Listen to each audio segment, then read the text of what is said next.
السلام علیکم ورحمۃ اللہ وبرکاتہ۔ الحمد للہ حمدا کثیرا طیبا مبارکا فیہ، اللہم صل وسلم علی نبینا محمد وعلی آلہ وصحبہ اجمعین، وبعد۔ قال اللہ تبارک وتعالی فی القرآن المجید: اعوذ باللہ السمیع العلیم من الشیطان الرجیم من ہمزہ ونفخہ ونفثہ، بسم اللہ الرحمن الرحیم۔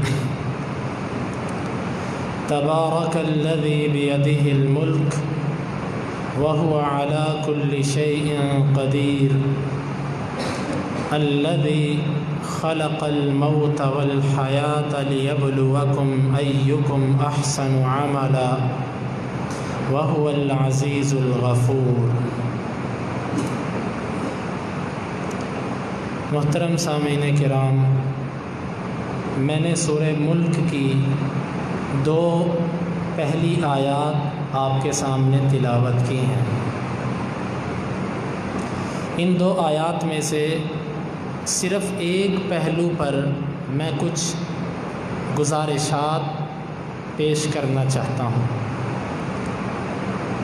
وہ یہ ہے کہ لیبلوکم ایکم احسن عملا، اس اللہ نے زندگی اور موت کو اس لیے بنایا ہے کہ وہ دیکھے کہ تم میں سے بہترین عمل کون کرتا ہے۔ یہاں پر اللہ تعالیٰ نے یہ نہیں فرمایا کہ وہ یہ دیکھے کہ تم میں سے عمل کون کرتا ہے، میری بات پہ توجہ کیجیے گا، یہ نہیں فرمایا کہ تم میں سے عمل کون کرتا ہے، فرمایا کہ تم میں سے بہترین عمل کون کرتا ہے۔ معلوم ہوا کہ اللہ تعالیٰ کو عمل نہیں، بہترین عمل چاہیے۔ عمل تو ہر کوئی کرتا ہے، عمل تو کافر بھی کرتا ہے، مسلمان بھی کرتا ہے، مشرک بھی کرتا ہے، بدعتی بھی کرتا ہے، عمل نہیں، بہترین عمل۔ اب بہترین عمل کسے کہتے ہیں، تفاصیل کے اندر میں نہیں جاتا۔ ہر وہ عمل جس میں دو چیزیں پائی جائیں وہ عمل بہترین عمل ہے۔ نمبر ایک، جس عمل کے اندر اخلاص ہو۔ اخلاص کسے کہتے ہیں؟ اپنی نیت کو خالصتاً اللہ کی رضا کے لیے کرنا، نہ دنیا کا مفاد، نہ رشتہ داری اور نہ کچھ اور مقصد، خالصتاً اللہ کو راضی کرنے کے لیے جو عمل کیا جاتا ہے اس عمل کو اخلاص کہتے ہیں۔ ہر عمل کے لیے اس کے احسن ہونے کے لیے پہلی شرط یہ ہے کہ اس میں اخلاص پایا جاتا ہو۔ بھائیو، یہاں پر ایک اور چیز ہے جس کی طرف ہماری اکثر توجہ نہیں ہوتی، وہ ہے غفلت۔ اخلاص کے مقابلے میں ریاکاری ہے، لیکن اخلاص کے مقابلے میں ایک چیز غفلت بھی ہے۔ ہم بعض دفعہ ایک عمل کرتے ہیں، ہمارا مقصد ریاکاری نہیں ہوتا، کسی کو دکھانا نہیں ہوتا، لیکن اس عمل کو کرتے وقت نیت بھی اللہ کو راضی کرنا نہیں ہوتی۔ مثال کے طور پہ آپ کے گھر کوئی مہمان آیا، آپ نے اس کے لیے جلدی سے کھانا لاؤ، کھانا لگاؤ اس کے لیے۔ اب ایک آپ کھانا اس لیے کھلاتے ہو کہ ہم پختون ہیں، اس لیے کسی کو کھانا کھلانا۔ اب اس کا مقصد کھانا کھلانے میں شہرت نہیں ہے، لیکن اخلاص بھی نہیں ہے، صرف اس نے اپنے ایک خاندانی اور اپنی ایک قومی رواج کو پورا کیا ہے۔ آپ سے کچھ مانگنے والا آیا دکان پہ، آپ کہتے ہیں دے دو اس کو 10 روپے، وہ 10 روپے پکڑانے سے پہلے آپ کی نیت صاف نہیں ہوئی کہ میں اپنے رب کو راضی کرنے کے لیے اسے پیسے دے رہا ہوں۔ اخلاص کے مقابلے میں دو چیزیں آتی ہیں، ایک ریاکاری اور دوسرا غفلت۔ بہت سارے لوگ ایسے ہوتے ہیں کہ ان میں ریاکاری نہیں ہوتی لیکن ان میں غفلت ہوتی ہے۔ تو میرے بھائیوں، میرے دوستو، تصحیح نیت کی اصلاح کرنا، اس کو درست کرنا، یہ عمل کے بہترین ہونے کے لیے اول شرط ہے۔ دوسری شرط وہ سنت نبوی ہے۔ عمل تب خوبصورت ہوگا جب وہ نبی صلی اللہ علیہ وآلہ وسلم کے طریقے کے مطابق ہوگا۔ اگر اللہ کے نبی کے طریقے سے ہٹ گیا تو وہ عمل کبھی بھی بہترین نہیں ہو سکتا۔ آپ اس کو چاہے جتنا مرضی بہترین سمجھو، آپ اس کو اچھا سمجھو، وہ اچھا نہیں ہو سکتا جب تک اس پر نبی صلی اللہ علیہ وآلہ وسلم کی مہر نہ لگ جائے۔ اس کی بے شمار مثالیں ملتی ہیں، زیادہ تفصیلات پہ میں نہیں جاتا۔ لوگ کہتے ہیں کہ نماز جیسے مرضی پڑھ لو نماز ہو جاتی ہے، ہاتھ اوپر باندھو نیچے باندھو، آمین کہو اونچی آواز سے یا نہ کہو، فاتحہ پڑھو یا نہ پڑھو، رفع الیدین کرو یا نہ کرو، یہ مولویوں کے لانجے ہیں، مولویوں کے جھگڑے ہیں، اس سے کوئی فرق نہیں پڑتا۔ نہ میرے بھائی، اگر اس سے کوئی فرق نہیں پڑتا تو اللہ تعالیٰ نے انبیاء کس لیے بھیجے؟ پھر اللہ تعالیٰ ویسے ہی کہہ دیتا کہ نماز پڑھو جیسے دل کرتا ہے پڑھو۔ نبی صلی اللہ علیہ وآلہ وسلم نے فرمایا کہ صلو کما رأیتمونی اصلی، نماز اس طرح پڑھو جس طرح مجھے نماز پڑھتے دیکھا۔ معلوم ہوتا ہے کہ عمل اپنی مرضی سے نہیں ہو سکتا۔ اب وہ جو صحابی ہے، بخاری کی روایت، خلاد بن رافع رضی اللہ عنہ،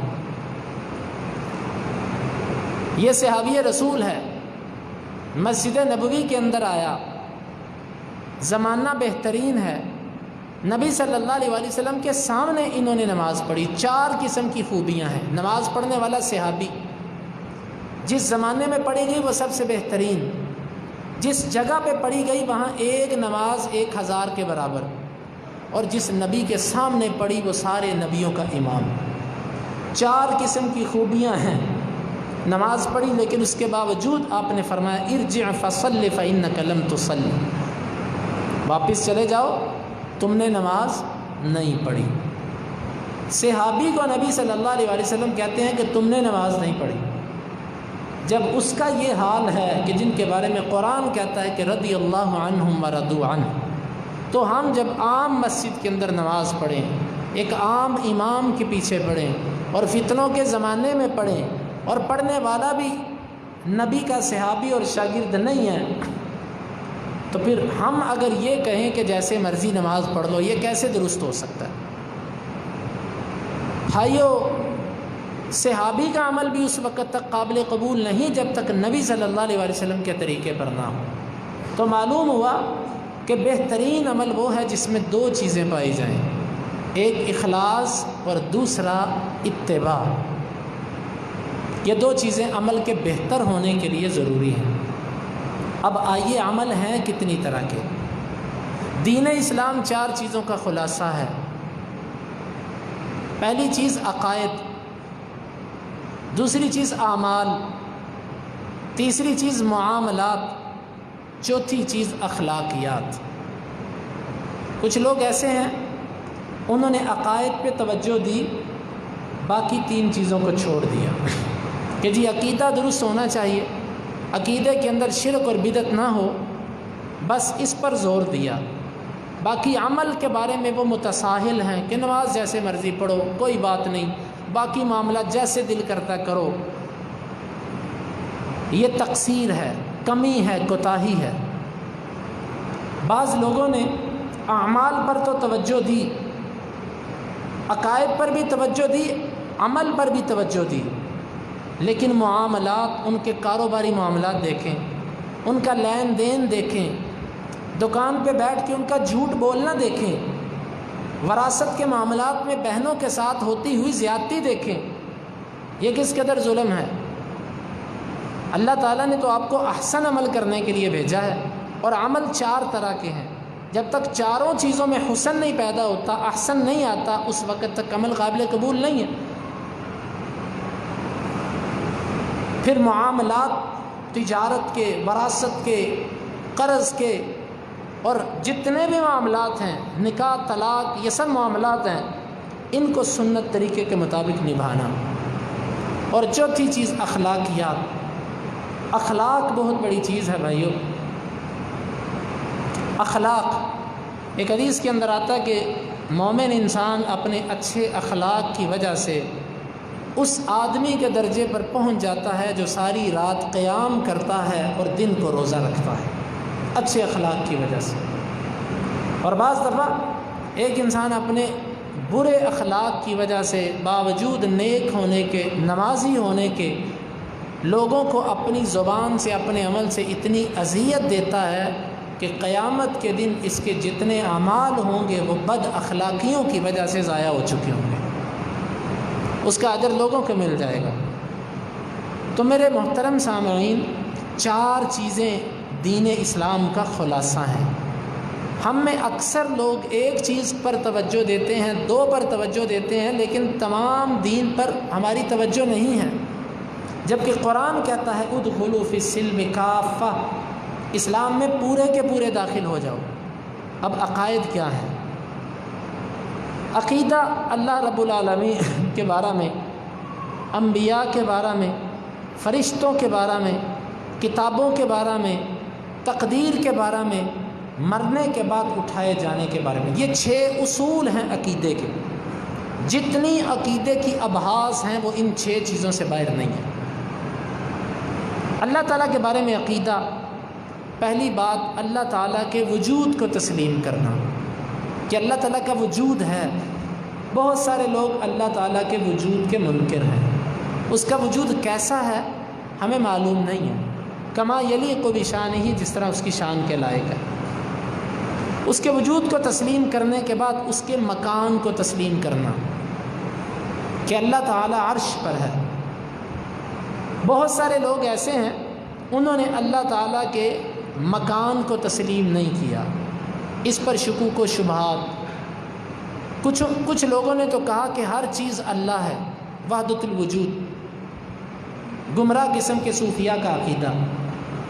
کچھ نے اللہ تعالیٰ کے بارے میں کہا اللہ ہر جگہ موجود ہے، یہ عامت الناس، عوام کا عقیدہ ہے، اللہ ہر جگہ۔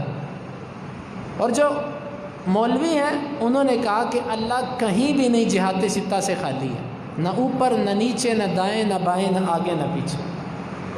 ایک عقیدہ ہے جو قرآن اور حدیث سے ہے کہ اللہ تعالیٰ عرش پر ہے، عرش سے اوپر ہے، جس طرح اس کی شان کے لائق ہے وہ اس کیفے۔ ہم نہیں کہتے کہ وہ عرش پہ بیٹھا ہوا ہے، اکثر لوگ کہتے ہیں اللہ اوپر بیٹھا ہوا ہے، یہ بیٹھنے کی صفت جلوس اللہ تعالیٰ کے لیے ثابت نہیں ہے، ہم اس پر بحث نہیں کرتے۔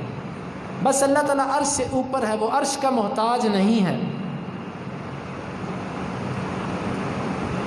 یہ چیزیں تسلیم کر۔ بعض لوگ کہتے ہیں کہ اللہ تعالیٰ عرش پر ہے، تو چلو بتاؤ اللہ بڑا ہے کہ عرش بڑا ہے؟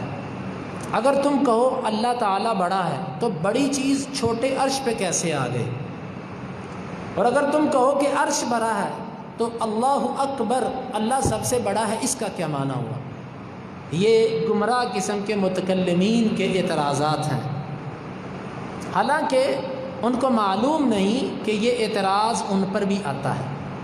ان سے پوچھو تم بتاؤ اللہ تعالیٰ کہاں ہے؟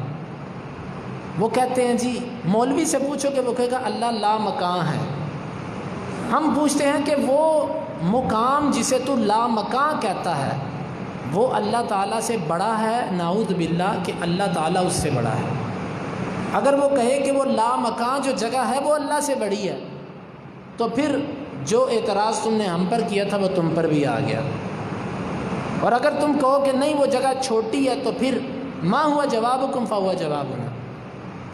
اگر کوئی کہے کہ اللہ ہر جگہ پر ہے، پھر ہم اس سے پوچھیں گے کہ ہر جگہ بڑی ہے کہ اللہ بڑا ہے؟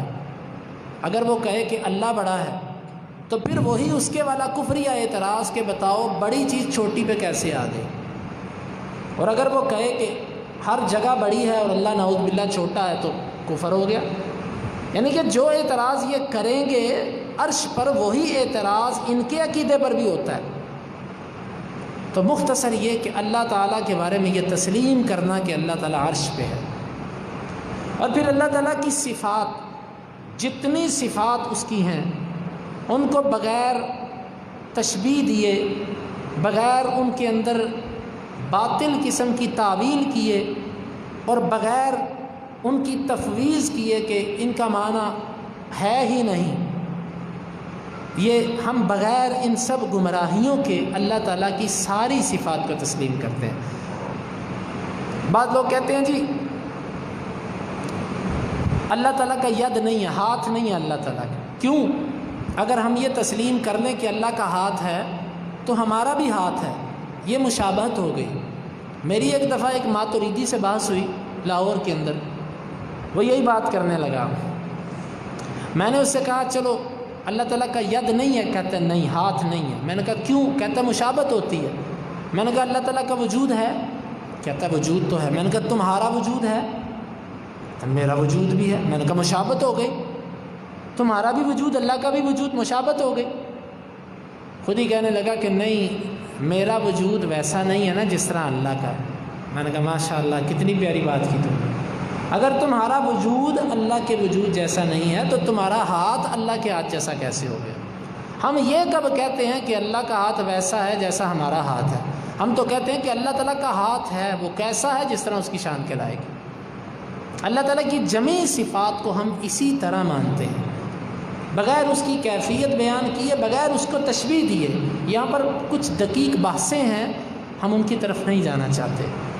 پھر اسی طرح توحید الوہیت، ربوبیت اور اسماء و صفات کی میں نے بات کر دی۔ یہ سب چیزوں کو تسلیم کرنا اللہ کے بارے میں خالص عقیدہ۔ انبیاء کے بارے میں عقیدہ کہ یہ تسلیم کیا جائے کہ وہ بشر ہیں اور اللہ تعالیٰ ان پر وحی کرتا ہے۔ اللہ تعالیٰ نے ان کو ایسی کوئی صفت نہیں دی جو اللہ کے ساتھ خاص ہے۔ علم غیب ان کے پاس نہیں تھا، اور انبیاء مختار کل نہیں ہیں۔ جب تک اللہ تعالیٰ نہ چاہے وہ کسی چیز میں تصرف نہیں کر سکتے۔ انبیاء بشری تقاضے تھے، ان کی ضروریات زندگی تھیں، ان کو بھی خوشی غمی اور یہ سارے معاملات ان کی زندگیوں میں تھے۔ یہ عقیدہ رکھنا انبیاء کے بارے میں، اور جو قرآن اور حدیث کے اندر آیا ہے اس کو تسلیم کرنا۔ اور انبیاء کو ماننے میں یہ بھی آتا ہے کہ جس طرح نبی سے بڑھ کر کسی کی ذات نہیں، اسی طرح نبی کی بات سے بڑھ کر کسی کی بات نہیں۔ ایک شخص نبی کو ماننے کا دعویٰ تو کرتا ہے، لیکن ایک امتی کی بات کو نبی کی بات سے اوپر کر دیتا ہے۔ ٹھیک ہے، میں اللہ کے نبی کو مانتا ہوں، لیکن قول وہ مانوں گا جو میرے امام کا ہے، جو میرے پیر صاحب کہیں گے، جو میرے استاذ کہیں گے۔ یہ نبی کو ماننا نہیں ہے۔ وما قدر اللہ حق قدرہ، یہ قدر نہیں ہے اللہ کی کہ اس نے ایک کو نبی بنایا اور تم اس نبی کی اتباع کو معلق کرتے ہو اپنے امام کے قول کے ساتھ۔ اور اسی طرح کتابوں کو ماننا کہ اس کے اندر ہر ضروریات دینی کا حل موجود ہے۔ جب یہ عقیدہ بن جائے گا، پھر کسی شخص کو ضرورت نہیں ہے کسی فقہ کو کامل کہنے کی کہ جی اس فقہ کے اندر ہر مسئلے کا حل موجود ہے اور قرآن و حدیث میں ہر مسئلے کا حل موجود نہیں ہے۔ یہ تو ویسے بھی قرآن کی توہین ہے۔ کوئی سوچے تو یہ قرآن کی بہت بڑی بے ادبی ہے کہ ایک شخص کہتا ہے کہ فقہ کے اندر سارے مسائل کا حل موجود ہے اور قرآن اور حدیث کے اندر سارے مسائل کا حل نہیں ہے۔ یہ تو قرآن کی توہین ہے۔ اور اسی طرح تقدیر کے معاملات ہیں، ان پر اپنا عقیدہ رکھنا، اور پھر مرنے کے بعد اٹھائے جانے پر عقیدہ رکھنا، فرشتوں پر عقیدہ رکھنا، یہ سب کی سب عقائد سے چیزیں تعلق رکھتی ہیں۔ عقیدہ جس طرح رسول اللہ صلی اللہ علیہ وسلم نے بیان کیا وہاں سے ہمیں لینا چاہیے اور ویسے لینا چاہیے۔ دوسری چیز اعمال، عمل، نماز ہو، روزہ ہو، حج ہو، زکوٰۃ ہو، یہ 5 چیزیں عام طور پر عبادات کے اندر آتی ہیں۔ ان 5 چیزوں کو اللہ کے نبی صلی اللہ علیہ وسلم کے بتائے ہوئے طریقے کے مطابق کرنا چاہیے۔ اپنی قومیت والی نماز، اپنے مولوی صاحب کا سکھایا ہوا دین، اور اپنی علاقائی رواج اور رسم، یہ کبھی بھی دین نہیں بن سکتے۔ اللہ کی قسم، وہ نیکی نہیں ہے جو رسول اللہ صلی اللہ علیہ وسلم نے نہیں کی۔ ہر وہ نیکی جو تھی نبی صلی اللہ علیہ وسلم نے وہ کی ہے، اور جس کو آپ نے نہیں کیا وہ نیکی نہیں تھی۔ اگر نیکی ہوتی تو آپ اس کو کرتے۔ لوگ یہاں پر بحثوں میں پڑ جاتے ہیں، جی رفع الیدین فرض ہے کہ سنت ہے، اس کے بغیر نماز ہوتی ہے کہ نہیں ہوتی؟ یہ سوالات وہ بندہ کرتا ہے کہ جس کو اللہ کے نبی سے محبت نہیں ہے۔ یقین مانیں، ایک فقہی بحث الگ ہے کہ اگر کسی کا رفع الیدین رہ گیا تو اس کی نماز ہوئی کہ نہیں ہوئی، وہ بحث الگ ہے، لیکن جس سے محبت ہوتی ہے نا، وہ اس کی اداؤں کو اختیار کرتے وقت یہ نہیں پوچھتا میرے حبیب یہ آپ کی ادا میرے اوپر اختیار کرنا فرض ہے کہ مستحب ہے۔ جس سے محبت ہو جاتی ہے وہ ویسے بولتا ہے۔ دیکھیں آپ کا چھوٹا سا بچہ ہے، آپ کو اپنے بچے سے بڑا پیار ہے، آپ اپنے بچے سے جب بات کرتے ہو تو توتلی زبان میں کرتے ہو، تتلا کر کرتے ہو، جس طرح بچہ بولتا ہے ویسے آپ بھی اس کے ساتھ بولتے ہو۔ کس وجہ سے؟ پیار کی وجہ سے، محبت کی وجہ سے، اس کی نکالی کرتے ہو آپ اپنے بچے کی، پیار کی وجہ سے۔ اور نبی صلی اللہ علیہ وسلم کے ساتھ اگر محبت ہے اور محبت ہوتی تو یہ بحثیں نہ ہوتی کہ یہ فرض ہے کہ سنت ہے کہ واجب ہے کہ مستحب ہے کہ مباح ہے، کیا چیز ہے، یہ بحثیں نہ ہوتی۔ میرے نبی نے کیا، جی کیا۔ مصور کھینچ وہ نقشہ جس میں یہ صفائی ہو، ادھر فرمان نبوی ہو، ادھر گردن جھکائی ہو۔ ایسی تصویر بنا کہ ادھر فرمان آئے اور ادھر گردن جھک جائے۔ ایک مسلمان یہ ہوتا ہے۔ تو میرے بھائیوں، 5 چیزیں عبادات ہیں، ان عبادات کے اندر لازمی ہے کہ ہم ہر عمل سے پہلے رسول اللہ صلی اللہ علیہ وسلم کے طریقے کو معلوم کریں، مولوی کی سنی سنائی باتوں پر نہ رہیں۔ لوگ کہتے ہیں کہ مولویوں نے دین کے اندر خرابیاں پیدا کی، ٹھیک ہے، لیکن اس میں عوام الناس کا بھی بہت بڑا کردار ہے۔ آپ نے جب اپنے مولوی صاحب سے پوچھنا چھوڑ دیا کہ مولوی صاحب یہ حدیث کہاں آتی ہے، یہ مسئلہ آپ نے کہاں سے بیان کیا، یہ صحیح حدیث ہے کہ نہیں ہے، جب آپ نے یہ باتیں مولوی سے پوچھنا چھوڑ دی تو مولوی تو دلیر ہو گیا، اس کو پتہ میں جو مرضی بیان کر دوں، انہوں نے میرے سامنے آمنا و صدقنا بس۔ جبکہ الحمدللہ ہمارے اہل حدیث علماء ایک تو احتیاط کرتے ہیں، اگر ایسی کچھ کمزوری رہ بھی جائے تو ہماری عوام الناس ماشاءاللہ ایسی ہے کہ وہ اپنے علماء کو چھوڑتی نہیں، جہاں پر حوالہ ذکر نہ ہو وہ پوچھ لیتے تھے اس کی دلیل کیا، اور یہی بات ہمارے حق ہونے کی دلیل ہے، یہی بات حق ہونے کی دلیل ہے، الحمدللہ علی ذالک۔ اس کے بعد تیسری چیز ہے معاملات کے اندر جہاد ہے، وراثت کے مسائل ہیں، نکاح ہے، طلاق ہے، قرض کے مسائل ہیں، اور تقریباً یہ ایک وسیع باب ہے، وسیع باب ہے۔ آج ہم کہتے ہیں جی تجارت کے اپنے اصول ہوتے ہیں، نکاح طلاق کے موقع پر رسومات طریقے اپنے ہیں، خوشی غمی ہماری اپنی نہیں۔ میرے بھائیوں، ہر معاملے میں آپ دین اسلام کے پابند ہیں۔ آج نکاح ہوتا ہے، بڑا نمازی دیندار آدمی نکاح پر بہت سارے ایسے کام کرتا ہے جو کتاب و سنت کے خلاف ہوتے ہیں، اور آگے سے کیا کہتا ہے، بس یہ قومی رواج ہے، علاقائی رسم ہے، پوری نہ کی تو شرم ہے۔ اس رواج کے پیچھے کتنی بیٹیاں ہیں جن کے بالوں پہ چاندی آ چکی ہے، بال سفید ہو گئے، کتنے نوجوان ہیں جو اس وجہ سے بیٹھے ہوئے ہیں، اور کتنے لوگ ہیں کہ جو اس لیے رشتے نہیں کرتے تھے کہ ہمیں کوئی معیار، کوئی سٹینڈرڈ، اس معیار کا رشتہ ملے، اور تباہی، بربادی، خرابی سکولوں کے اندر آ چکی ہے، کالجوں کے اندر آ چکی ہے، یونیورسٹیوں کے اندر آ چکی ہے۔ تو اس لیے مختصر یہ وقت کم ہے، جتنے بھی معاملات ہیں، جمی معاملات، اس میں ہم پابند ہیں کہ ہر اللہ اور اس کے رسول کی بات کو لیں اور اس کو چلائیں۔ اور آخری چیز بھائیو، اخلاقیات، واللہ اخلاق بھی ایک وسیع باب ہے۔ ادب، اللہ تعالیٰ کے ساتھ ادب، اس کے رسول صلی اللہ علیہ وسلم کے ساتھ ادب، حدیث رسول کی مجلس کے ساتھ ادب، درس قرآن کی مجلس کے ساتھ ادب، جس کے سینے میں قرآن اور حدیث ہے اس کا ادب، اپنے والدین کا ادب، بڑوں کا ادب، خواتین کا احترام۔ ادب ایک وسیع باب ہے۔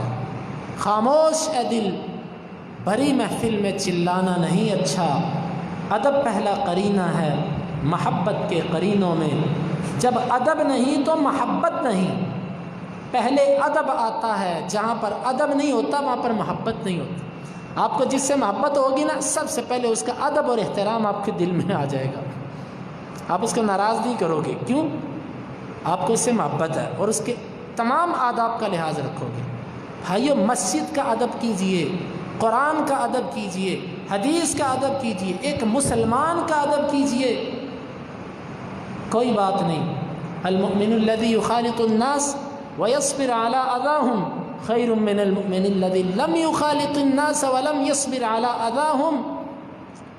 آج ہم کہتے ہیں کہ اینٹ کا جواب پتھر سے دو، ایک بات کا جواب دو سے دو، میں پختون ہوتا ہوں، تم مجھے بات کر کے جا کیسے سکتے؟ ایک کرو گے دو سنو گے۔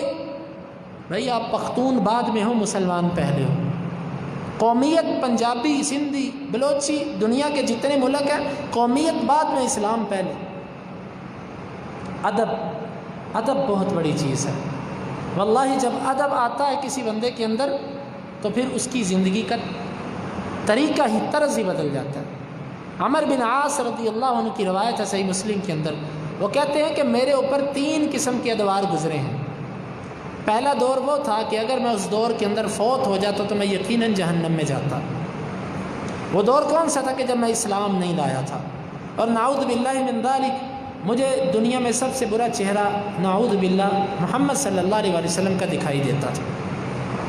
پھر اللہ تعالیٰ نے میرے دل میں اسلام داخل کر دیا، اور مجھے اللہ کے رسول سے اتنی محبت ہو گئی، یہ بات غور سے سنیے گا، اتنی محبت ہو گئی کہ میں نظر بھر کے آپ کے چہرے کو دیکھ نہیں سکتا تھا۔ بعض دفعہ ادب اور احترام اتنا غالب آتا ہے کہ جس سے محبت ہوتی ہے، جس کا ادب ہوتا ہے، بندہ اس کو ایسے نظر بھر کے دیکھ نہیں سکتا۔ اور وہ کہتے تھے کہ میں تمہیں نبی صلی اللہ علیہ وسلم کے چہرے کے اوصاف نہیں بیان کر سکتا، کیونکہ میں نے نبی کو یوں نظر بھر کے میں دیکھ ہی نہیں سکا۔ یہ تھا ادب اور احترام۔ اور تیسرا دور وہ کہتے ہیں کہ جب نبی صلی اللہ علیہ وسلم فوت ہو گئے، پھر وہ اشارہ ان معاملات کی طرف تھا جو امیر معاویہ اور علی رضی اللہ عنہ کے درمیان معاملات جو ہوئے، وہ کہتے پھر میرے اوپر یہ دور آیا، اور اس میں ہمارے سے کچھ ایسے معاملات ہوئے کہ اب ہم کہتے ہیں کہ اللہ ہمیں معاف کر دے۔ بہرحال لمبی حدیث ہے، میں نے آپ کو وہاں سے صرف ایک نقطے کی طرف اشارہ کرنا تھا کہ جب احترام دل میں آتا ہے، ادب دل میں آتا ہے، تو بندے کی زندگی بدل جاتی ہے۔ پھر جب وہ مسجد میں آتا ہے، وہ بولتا، آواز اونچی نہیں کرتا، وہ کہتا ہے اللہ کے گھر پہ آیا ہوں۔ عمر رضی اللہ عنہ نے 2 بندوں کو مسجد کے اندر دیکھا، وہ آپس میں باتیں کر رہے تھے، فرمایا ایسے پتھر پھینکا ان کی طرف، ادھر آؤ، کہاں سے آئے ہو؟ کہنے لگے طائف سے۔ فرمانے لگے طائف سے آئے ہو؟ تم اگر مدینہ کے ہوتے لأوجعتکما، بخاری کی روایت، تم دونوں کو میں سزا دیتا، مہمان تھے، سختی نہیں کی، کیوں؟ تم اللہ کے گھر میں نبی کی مسجد میں باتیں کر رہے ہو۔ بھائیو، یہ اللہ تعالیٰ کا گھر ہے، جب مسلمان یہاں پر آئے تو اس کے آداب کو ملحوظ خاطر رکھو، با ادب ہو کے بیٹھو، 2 نفل پڑھو، تحیۃ المسجد ادا کرو، موقع مل جائے قرآن پڑھو، ذکر کرو، اپنا محاسبہ کرو، با ادب۔ پھر جب نماز ہو جائے، نماز کے بعد بھی با ادب بیٹھو۔ میں ایک دفعہ نماز کے بعد ایسے آلتی پالتی مارنا، چوکڑی مارنا، جس طرح شیخ محترم بیٹھے ہیں، نہیں جائز ہے، جائز ہے، ویسے بات کر رہا ہوں، چوکڑی مار کے بیٹھنا۔ میں ایسے بیٹھ گیا تو ایک شیخ الحدیث بزرگ تھے، انہوں نے ایک بات کی، وہ بات میرے دل پہ اتری، مجھے اچھی لگی۔ وہ کہنے لگے بیٹا، جس حالت میں تم نے نماز پڑھی ہے، 2 زانو ہو کے بیٹھنا، وہ بڑی با ادب حالت ہے، کوشش کرو کہ جب تک ہمت ہو 2 زانو ہو کے ہی بیٹھو نماز کے بعد۔ ادب ہے نا، اللہ کا ادب کیجیے کہ اللہ میں تیرے سامنے یوں مسکینوں کی طرح بیٹھا ہوں، یہ ادب بڑا ضروری ہے۔ ہمارے سے اخلاق اور ادب چھنتا جا رہا ہے، ہمارے کلمات سخت، واللہ ہمارے پاس دعوت اچھی ہے، لیکن اس کو پیش کرنے کا جو انداز ہے وہ برا۔ اب یہ دیکھیں، یہ پانی ہے بالکل صاف شفاف، اور شیشے کا چمکتا ہوا صاف شفاف گلاس ہے۔ اب میں کسی کو بھی پیش کروں گا، وہ اس کو قبول بھی کرے گا اور پی بھی لے گا۔ اگر اس کے اندر آب زمزم ڈال دیا جائے اور باہر گندگی لگا دی جائے، ساری مٹی لگا دی جائے، گندا کر دیا جائے، اور کسی کو کہا جائے لو یہ آب زمزم ہے، دنیا کا بہترین پانی آب زمزم ہے، کسی کو دو پانی بہترین، لیکن جس برتن میں آپ نے پیش کیا وہ برتن گندا ہے، تو آپ کا بہترین پانی کوئی لینے کے لیے تیار نہیں ہوگا۔ ایسے ہی بھائی جب آپ کا اخلاق درست نہیں، آپ کی وضاقتہ درست نہیں، آپ کے گھر کے اندر معاملات ایسے ہیں کہ آپ اپنی بیوی پر ظلم کرتے ہیں، ویسے آپ کہتے ہیں کہ میں قرآن و حدیث کا پابند ہوں، لیکن گھر کی زندگی پر آپ کو قرآن و حدیث بھول جاتا ہے۔ کتنے ایسے لوگ ہیں جو اپنی بیویوں کو مارتے ہیں، ظلم کرتے ہیں، تشدد کرتے ہیں، اور کتنے ایسے لوگ ہیں جو بیویوں کے پیچھے لگ کے ماں باپ کو اذیتیں دیتے ہیں، اور کتنے ایسے لوگ ہیں جو اپنے بہن بھائیوں کو چھوڑ دیتے ہیں۔ کیا یہ رسول اللہ صلی اللہ علیہ وسلم کی زندگی کا حصہ نہیں ہے؟ آپ نے بطور شوہر زندگی نہیں گزاری، آپ نے بطور باپ زندگی نہیں گزاری، اور اسی طرح نبی صلی اللہ علیہ وسلم نے اپنے چچیروں کے ساتھ اور اپنے خاندان والوں کے ساتھ کیسا سلوک کیا۔ لقد کان لکم فی رسول اللہ اسوۃ حسنہ، اس کا معنی کیا ہے؟ نبی تمہارے لیے عقیدے میں، عمل میں، معاملات میں، اخلاقیات میں، ہر باب کے اندر تمہارے لیے حجت ہے، تمہارے لیے بہترین نمونہ ہے۔ ہم سمجھتے ہیں کہ نمونہ صرف ایک چیز میں ہے، بھائیو، ایک اولاد کی تربیت۔ کہاں رہ گئی ہم سے اولاد کی تربیت؟ ہمارے اسلاف تو وہ تھے کہ اپنے بچوں کے سینوں میں سب سے پہلے قرآن داخل کرتے تھے کہ سب سے پہلے ہمارا بچہ قرآن پڑھے گا، لیکن اب کیا ہے، ہمارا بچہ سب سے پہلے ABC، A for apple, B for ball اور یہ چیزیں پڑھتا۔ مجھے کسی ساتھی نے بتایا کہ ایک بزرگ بہت بڑے شیخ الحدیث پنجاب کے اندر فوت ہو چکے ہیں، ان کا بیٹا وہ بھی بہت بڑا عالم ہے، وہ کہتا ہے میں نے اپنے بیٹے کو اسکول داخل کروایا تو مجھے ابا جی نے بلایا، انہوں نے کہا بیٹا اپنے بچے کو اسکول داخل کروا دیا؟ میں نے کہا جی ابو جان۔ وہ کہنے لگے ہمارے بچے کے سینے میں سب سے پہلے ABC جائے گی، ہمارے بچے کے سینے میں سب سے پہلے قرآن جانا چاہیے، قرآن۔ وہ کہتے ہیں میں نے اپنے بچے کو اسکول سے ہٹایا اور قرآن پہ لگایا۔ بھائیو، اپنے بچوں کو قرآن سکھاؤ سب سے پہلے، اور اس کے ساتھ ساتھ قرآن مجید کا ترجمہ اور حدیث کی ایک کتاب۔ آپ اپنے بچے کو ڈاکٹر بناؤ، انجینئر بناؤ، پروفیسر بناؤ، سائنسدان بناؤ، جو مرضی بناؤ، لیکن اس کی تربیت پہ نبوی اسوہ اختیار کرو، یہ ضروری ہے۔ تو اخلاقیات کا باب بہت وسیع ہے، ہر چیز کا اپنا ادب ہے، اخلاق ہے۔ ہمیں چاہیے کہ یہاں پر بھی ہم اپنے آپ کو بدلنے کی کوشش کریں، ساتھی سے بات کریں اچھے انداز سے، تواضع، عاجزی، انکساری، للہیت، کسی کو معاف کرنا، کسی کے ساتھ خیر خواہی۔ آج دکانوں پہ جا کے دیکھ لو، دکان پہ کمزور چیز ہے اس کو بہترین کر کے بیچیں گے، اتنا زیادہ منافع۔ ان تحب لاخیک ما تحب لنفسک، جو آپ اپنے نفس کے لیے پسند کرتے ہو وہ اپنے بھائی کے لیے پسند کرو۔ جب آپ کسی کی دکان پہ جاتے ہو، آپ کہتے ہو مجھے سستی چیز ملے اور بہترین ملے، آپ کی دکان پہ کوئی آتا آپ اس کو ہلکی چیز دیتے اور مہنگی دیتے۔ الدین والنصیحہ، دین خیر خواہی کا نام ہے۔ بھائیو، اپنے آپ کو اہل حدیث بنانے کا مطلب صرف رفع الیدین فاتحہ آمین نہیں ہے، بلکہ زندگی کی ابتدا سے لے کے انتہا تک، خوشی ہو، غمی ہو، کسی قسم کا معاملہ ہو، ہر عمل میں رسول اللہ صلی اللہ علیہ وسلم کے عمل کو دیکھنا، یہ ہے اصل احسن عملہ، بہترین عمل۔ آپ کپڑے پہنتے ہو، ہر بندہ چاہتا ہے میں اچھے کپڑے پہنوں، خوراک میرے گھر پہ اچھی ہو اور میرے گھر کی ہر چیز اچھی ہو، تو عمل بھی ایسا ہونا چاہیے جو سب سے اچھا ہو، جو نبی صلی اللہ علیہ وسلم کا سکھایا ہوا ہو۔ اللہ تعالیٰ سے دعا ہے کہ اللہ تعالیٰ ہمیں ایسے اعمال کرنے کی توفیق عطا فرمائے کہ جو اعمال احسن ہیں، سب سے اچھے ہیں، اور اللہ تعالیٰ ہم سے راضی ہو جائے۔ آپ ساتھیوں سے ملاقات ہوئی، بہت خوشی ہوئی، شیخ روح اللہ توحیدی صاحب کی مسجد کو دیکھا۔ میں پہلے ایک دفعہ آیا تھا، اس وقت مسجد ایسی نہیں تھی، اب تو ماشاءاللہ یہ وسیع مرکز بن چکا ہے۔ ہم اللہ سے دعا کرتے ہیں کہ اللہ تعالیٰ اس کو مزید وسیع کرے، اللہ تعالیٰ اس سے خیر کو پھیلائے، یہاں سے خیر کے چشمے پھوٹیں، یہاں پر ہر قسم کی خیر ہو، شعبہ حفظ بھی ہو، تجوید بھی ہو، اور شعبہ کتب بھی ہو، افتاء بھی ہو، اور خطابت، واعظ و نصیحت بھی ہو۔ اللہ تعالیٰ اس کو خیر کا مرکز بنائے۔ جس طرح ماشاءاللہ یہاں پر روشنی چمک ہے، اللہ اس کو ایمان کی روشنی اور چمک سے بھر دے، اور اللہ تعالیٰ یہاں کے لوگوں کو اس چشمے سے فیض حاصل کرنے کی توفیق عطا فرمائے۔ واللہ اپنے بچوں کو بھیجو، یہ وقت ہے، ایک وقت آئے گا آپ کو علماء نہیں ملیں گے، علماء ختم ہو جائیں گے، پھر گمراہ لوگ ہوں گے اور آپ پریشان ہو جاؤ گے۔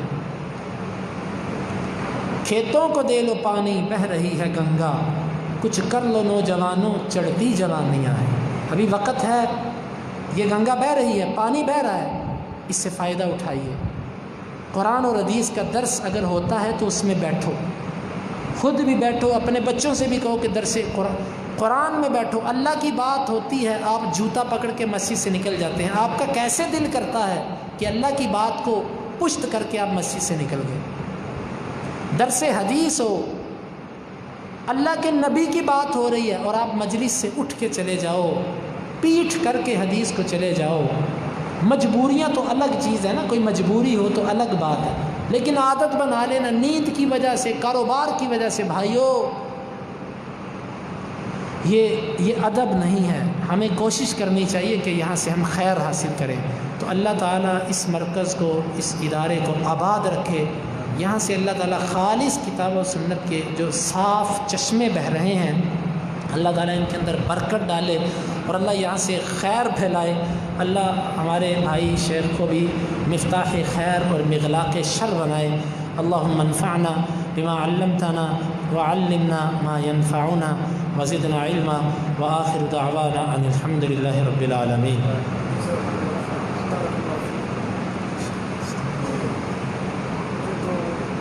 شروع